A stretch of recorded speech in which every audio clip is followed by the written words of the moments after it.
Hey good people, and welcome back to the channel. Over the course of this video, you'll hear my thoughts and feelings on episode 4 of Ready to Love Miami. And throughout this review, I will give you an episode breakdown, followed by the highlights of the episode, and I will end things with an overall rating. So without any further delay, let's jump right into it. Episode 4 of Ready to Love Miami was all in all a huge waste of time. We get to see a few of the cast members strengthening or weakening their connections. We get to see the cast members hanging out at the all-white party, and by the end of the episode, nobody gets voted off. So if you haven't seen this episode, then I would highly recommend that you treat it like a bill collector and avoid it. I mean, the episode wasn't a complete wash. Some of the women at the all-white party were giving the guys lap dances and throwing out sexual innuendos here and there. But in my opinion, the episode does a bad job at giving all the cast members a chance to shine. The episode spends absolutely no time seeing Trinika's dates or meaningful scenes where she's interacting with somebody else. And from the looks of things to come for the next episode, I think that I can officially declare this season of Ready to Love to be a wash. But let's discuss some of the connections that were featured during this episode. And I gotta start with Randall. It looks like Randall has earned the award for the most connections this season. He starts this episode meeting up with Kayla for lunch, and it's pretty clear that there's a high level of mutual attraction between the two of them. At one point in their date, we see Randall feeding Kayla some of his food, and Kayla comments about how big and juicy Randall's meat is in her mouth. And of course, Randall's just sitting there soaking up the moment, because he knows that if he continues the course with Kayla, he will be giving her the pickle tickle in no time. But at the end of their date, Randall escorts Kayla to the parking lot, and they're holding hands during this time, which, in my opinion, puts Randall in the same box corner that Samson seems to be in with Shakira. At this point, it seems pretty clear that Kayla views Randall as her top connection, and the whole holding hands thing simply means that Kayla's going to be watching Randall like a hawk, and this is to see if Randall treats Kayla as his number one, or if he gives the other woman the same energy. Because the second that he doesn't, Kayla's going to get jealous, and then will likely try to vote him off. Later at the white party, we see Randall and Jay having a one-on-one time, and it's pretty clear that they have a high level of mutual attraction between these two. And I think that even though Jay has connections with Swayze and Justice, she doesn't really see them as worthy of chasing after, and as a result, she has entered the Randall contest. There is some flirting that goes on between the two of them, and we see Randall rubbing Jay's hand, and throughout this entire ordeal, guess who's running surveillance like a private detective? None other than Kayla. Kayla even lets Randall know that she saw how he interacted with Jay, which is a warning shot for those that don't know. Towards the end of the episode, we get to see Randall having a scene with Shakira, and it seemed like Randall was comforting Shakira due to the trauma that she relived in this episode. But after Shakira was being hard on herself and showing some self-doubt, Randall swoops in and assures Shakira that she's dope and that any guy will be lucky to have her. Now, in my opinion, Randall said these comments to get in Shakira's good graces and avoid elimination.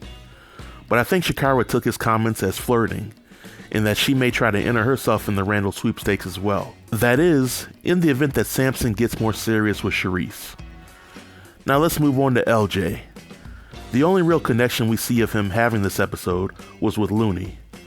Looney lets us know that LJ continues to be consistent with contacting her, and if he keeps up the good work, there's a chance that something might develop with them down the line. Now to everybody out there, I speak fluent BS, and if you don't, then allow me to interpret what Looney said about LJ. Looney absolutely loves the effort that LJ is showing towards her. She just wishes that a guy that she was attracted to would show that same energy. Looney simply isn't feeling LJ like that, but she doesn't want to hurt his feelings and come off like a jerk in the process. To further prove my point, later in the episode, we see Looney giving Swayze a lap dance. Looney never showed that level of interest to LJ, and I bet if LJ saw her giving Swayze a lap dance, he would be somewhere punching the air. Now another connection, or lack thereof, that we see with LJ is with Shakira. LJ is attempting to shoot a shot with Shakira, but she completely shoots him down. And this is because that Shakira is very needy, and when somebody asks for her number, she expects him to call more than once. Now this is the second time that Shakira made a comment about not getting enough phone calls from men. Last week when she spoke to Zoe, She made comments that painted her as desperate and insecure. But during this whole interaction, I felt a little sorry for LJ because I thought his heart was in the right place. Charisse has 3 one-on-one scenes worth mentioning for this episode. In her first scene, she talks to Zoe and she attempts to learn about his past relationships. But with Charisse being Charisse, we quickly see that she went into judgment mode and viewed Zoe's behavior towards his ex as a red flag. What I find interesting with Charisse is that she has absolutely no problems dishing out her judgment on men. But when it comes her way, then she tends to call foul. Now later after the group party, Charisse has a one-on-one with Mike. But this one-on-one was to let Mike know that he hurt her feelings by mentioning her age last episode. Now Mike spends his time apologizing to Charisse, because after all, he's not a fool. And it's clear that he is doing this just to remain in the competition. But his apology didn't stop Charisse from casting her vote to get him off the show. And lastly, we have Charisse and Samson having their one-on-one time. It seems like Samson is starting to open up more with Charisse, and I think that he might find her to be somewhat of a better catch because she doesn't have any kids. But I think that Samson is just cozying up with Charisse just because he doesn't want to get voted off this episode. Now, of course, we got to address the WTF moment of the episode, which was Justice and Jay's conversation. During their meetup, Justice comes off as nonchalant, and he lets Jay know that he's not trying to spend any money on a woman to see if she likes him, and he's not trying to chase after a woman more than he has to. However, here's the issue. Justice is on a dating show where most of the women want a man that's the exact opposite of what Justice is claiming to be. Now, if Justice hired me as his PR rep, here's how I would rephrase his comments. Well, hello ladies. It is my opinion that getting to know if somebody is a good person or the right person for you shouldn't come at a monetary cost. I would happily spend money on a woman who I am in a committed relationship with, but I do not believe in giving the benefits of marriage to a woman who may not even see me as her boyfriend.